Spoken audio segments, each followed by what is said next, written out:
ভালো সময়গুলো দ্রুতই চলে যায়, আবার ভালো সময় সব সময় থাকলে আবার ভালোও লাগে না, কারণ খারাপ সময় যদি আমাদের লাইফে না আসে তাহলে আমরা ভালো সময়ের গুরুত্ব কি করে বুঝবো। যাই হোক, হ্যালো এভরিওয়ান, আসসালামু আলাইকুম। ঈদের ঘোরাঘুরি যেন আমাদের শেষই হচ্ছে না। আজকে আবার ভাই বোন সবাই মিলে চলে যাচ্ছি আমাদের ছোট ফুপির শ্বশুর বাসায়। ছোট ফুপির গ্রামে শ্বশুর বাসা আছে, সেখানে আমাদের অনেক দিন যাওয়া হয়নি, তাই আজকে সবাই রওনা দিয়ে দিলাম। এত গরমে কোথাও বের হতে ইচ্ছা করছে না, তবুও সবাই মিলে কোথাও গেলে হয়তো মনের মধ্যে একটু ভালো লাগা কাজ করে। তাই তো ভাই বোন সবাই মিলে বের হয়ে গেলাম, একটা ভ্যান করে নিলাম, কারণ ভ্যানের জার্নি আমাকে অনেক ভালো লাগে। বাইকে 2-3 জন যেতে একদমই বোরিং লাগে, অথচ ভ্যানে সবাই মিলে একসাথে গল্প আড্ডা মজা করতে করতে যাওয়া যায়। আমাদের গ্রামের এই প্রাকৃতিক দৃশ্যগুলো আসলে অনেক সুন্দর লাগে। মাঠের পর মাঠ, কি যে একটা সুন্দর প্রাকৃতিক দৃশ্য, দেখতেই মনে হয় মনটা শান্তি হয়ে যায়। আচ্ছা, সব গরম কি শুধু আমাকেই লাগছে নাকি আপনাদেরও গরম লাগছে একটু বলেন তো। আমি তো মনে হচ্ছে সবসময় ঘেমে একদম অস্থির হয়ে থাকছি। রাস্তার মধ্যে এখানে আবার আরেক দুর্ঘটনা ঘটে গিয়েছে। আমরা যে ভ্যানে যাচ্ছিলাম সেই ভ্যানের চাকা পাংচার হয়ে গিয়েছে, যার কারণে আমাদের ভ্যান থেকে রাস্তার মধ্যে নামিয়ে দিয়েছে। এত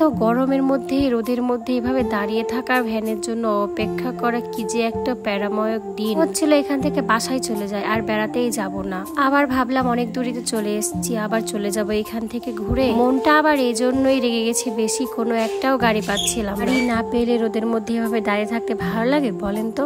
অনেকগুলোই অটো আসছিল, কিন্তু সবগুলোই ভর্তি ভর্তি লোকজন ছিল। আবার যেগুলো ভ্যান আসছে সেগুলোতে আম নিয়ে যাচ্ছে মানুষজন, মানে আমাদের কোনো জায়গাই নাই ভাই। এমন একটা জায়গায় আমাদেরকে দাঁড় করিয়েছিল, জায়গাটার পরিবেশটা খুব সুন্দর ছিল, তাই আমরা এখানে ভিডিও ক্লিপগুলো নিচ্ছিলাম। কি করব বলেন, গরমের মধ্যে একা একা দাঁড়িয়ে থাকতে তো ভালো লাগে না। যাই হোক, অনেক কষ্টের পর একটা কোনো রকমের অটো পাইলাম। সেই অটোটা আবার বাসা পর্যন্ত রিজার্ভ করে নিয়েছি, যার নামতেও পারবো না রাস্তার মধ্যে। আবারও সেখান থেকে রওনা দিয়ে দিলাম ফুপির বাসার উদ্দেশ্যে। রাস্তার মধ্যে আর অবশ্য কোনো ঝামেলা হয়নি, সুন্দর মতোই যাচ্ছিলাম সবাই মিলে। আমাদের বাসা থেকে শুরু করে ফুপির বাসা পর্যন্ত রাস্তাগুলো ভালোই সুন্দর। এক পাশে বসেছিল আকিফা, তার দুলাভাই আর মাহিন, আর এক পাশে বসেছিলাম আমি আর আলফা। পাতলু পাতলু তিনটাকে একদিকে দিয়েছিলাম, আর আমরা দুই মোটা মানুষ একদিকে বসেছিলাম। এই যে এখানে অনেকগুলো বাঁশ ঝাড়, আপনাদের যদি বাঁশের প্রয়োজন হয় তাহলে এখান থেকে নিয়ে নিবেন। আর কোনো ক্লিপ নিয়ে এই যে চলে গেছি ফুপির বাসায় আমরা সবাই মিলে। গিয়ে তো পড়েছি এক মহা ঝামেলায়, সেখানেও কিন্তু অনেক। আর এইখানে দেখো আনাহিতা বুড়ির কাহিনী। আনাহিতা বুড়ির যতগুলো ক্লিপ ছিল সবগুলাই আমরা তার চুলে দিয়ে দিয়েছিলাম, মানে তাকে একটা রং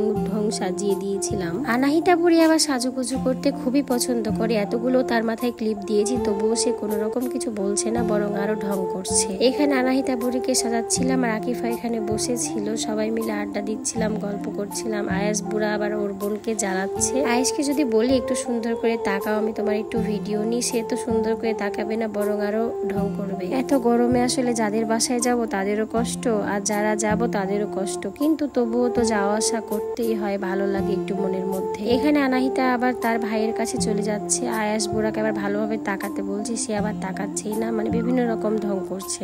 আমরা এখনই বাসার জন্য রওনা দিয়ে দিব, কারণ অনেক গরমে এখন থাকা যাচ্ছে না, তাই ফুফু এখানে রাস্তা রেডি করেছিল। সবাই মিলে খাওয়া দাওয়া শেষ করে আমরা বের হয়ে পড়বো বাসার জন্য। গরমে হয়তো বা চেহারার অবস্থা বুঝতেই পারছি। আমার ভিডিও করতে এই গরমের মধ্যে একদমই ভালো লাগছে না, কিন্তু কি করব বলেন, আমি আছি একটা অনলাইন প্ল্যাটফর্মে, সেখানে সবকিছু আপনাদের সাথে শেয়ার করতে হয়। একদিন ভিডিও শেয়ার না করলে আবার ভালো লাগে না যে আপনাদের সাথে কানেক্টেড হতে পারি না। এই গরমের মধ্যে এত কষ্ট করে আমরা সোশ্যাল মিডিয়ায় কাজ করছি, এটা তো অনেক কিছু। আমরা এখন বাসার উদ্দেশ্যে রওনা দিয়ে দিব, তাই বাসা থেকে বের হয়ে গিয়েছি, কারণ সন্ধ্যার আগে আগে বাসায় পৌঁছাতে হবে। সন্ধ্যা হয়ে গেলে আবার বিপদ। যাওয়ার সময় ভালো লাগে, কিন্তু চলে আসার সময় খুব বেশি খারাপ লাগে, কিন্তু কি আর করার, চলে তো আসতেই হবে। সবাইকে বাই বাই করে দিলাম, তারপর তো রওনা দিয়ে দিলাম। আমাদের বাসা থেকে ছোট ফুপির বাসা খুব একটা বেশি দূরে না, তাই বেশি সময়ও লাগে না। সবাই নিজের নিজের ফোনে ভিডিওগ্রাফি নিতে ব্যস্ত। আসার সময় সুন্দর একটা ব্রিজ দেখলাম, কিন্তু ব্রিজের নিচে একদমই পানি নেই। এত গরমে নদীর পানি সবকিছুই শুকিয়ে যাচ্ছে। আকিফ আবার এখানে মন খারাপ করে দেখছি বসে আছে। আমাদের দুজনের পায়ে ব্যথা করছিল, তাই পাটা অটোর উপরে তুলে দিয়ে এভাবে বসেছিলাম। আর কোনো ভিডিও ক্লিপ রাস্তার মধ্যে নেওয়া হয়নি। এই যে আমরা বাসার মধ্যে চলে এসেছি। ভালো লাগলে ভিডিওটি শেয়ার করে পাশে থাকবেন। আল্লাহ হাফেজ সবাইকে, সবাই ভালো থাকবেন।